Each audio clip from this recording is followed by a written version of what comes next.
U.S. military officials said on Monday forces in Jordan failed to stop a deadly drone attack on American outpost in Jordan over the weekend because there was confusion about the incoming unidentified drone.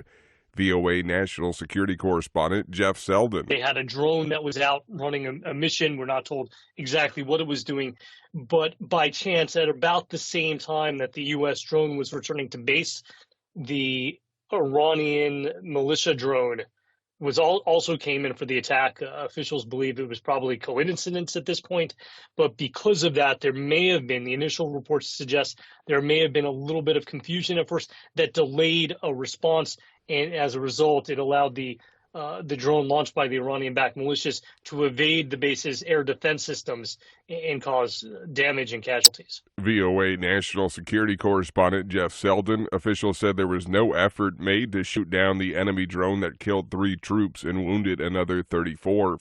The White House said on Monday negotiations aimed at reaching a new deal with U.S.-designated terrorist group Hamas on the release of Gaza hostages is still a work in progress. Those discussions are ongoing. We believe they have been constructive and are moving in a good direction. Don't want to sound sanguine here. There's a lot of work left to be done. White House National Security Spokesman John Kirby. The United Nations is urging all donor countries to ensure they meet the dire needs of millions of Palestinians who rely on the UN Agency for Palestinian Refugees, not only in Gaza but in East Jerusalem, the West Bank, Jordan, Lebanon, and Syria. Major donors to UNRWA, including the U.S. and European Union and Germany, have suspended funding following accusations that 12 employees were involved in the October 7th attacks. This is VOA News. Brazilian federal police on Monday searched properties linked to a son of former far-right President Jair Bolsonaro as part of a probe into suspected illegal spying on political foes during his father's term, 2 sources said. Reuters correspondent Emma Jale reports. Carlos Bolsonaro is a Rio de Janeiro city councilor and was already facing a Supreme Court investigation for allegedly running a fake news factory from within the presidential palace. He's now suspected of using data illegally collected by the Brazilian intelligence agency, or ABIN, to track the location of private cell phones using an Israeli software called First Mile, a federal police source told Reuters. Carlos has previously denied any wrongdoing in the Supreme Court investigation. The search of his properties marks a stark escalation in the fast-moving spy probe, hitting at Bolsonaro's inner circle. Reuters correspondent Emma Jale. Britain's Princess of Wales has returned home to Windsor Castle after being hospitalized and receiving treatment. AP correspondent Charles de Ledesma reports. The Princess's office says the planned abdominal surgery for an undisclosed condition had taken place on January the 16th, and Kate will be recuperating with her family until after Easter. The palace hasn't provided further details, but said her condition wasn't cancerous. The 42-year-old princess, formerly Kate Middleton, is the wife of Prince William, the heir to the British throne.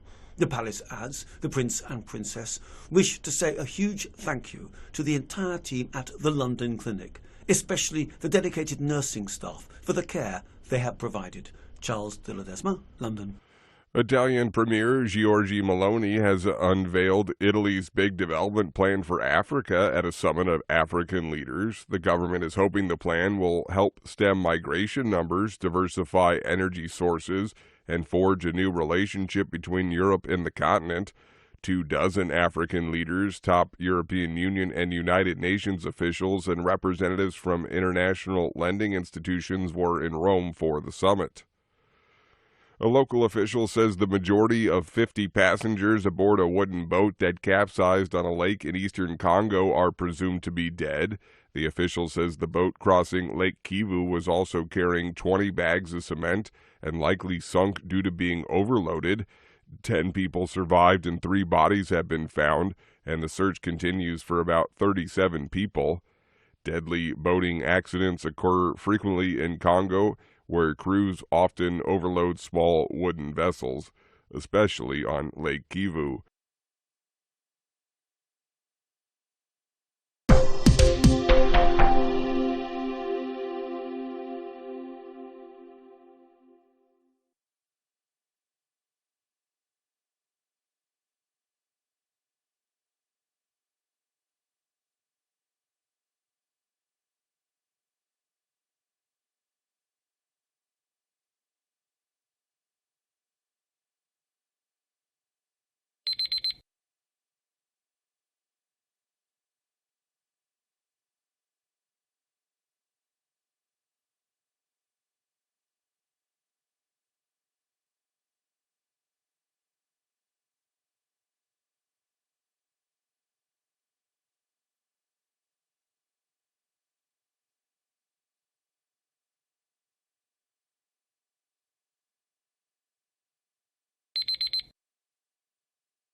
Thank you for watching. Can you do me a favor? Please leave a comment in the comments section below. That would really help. Thank you, and see you again soon.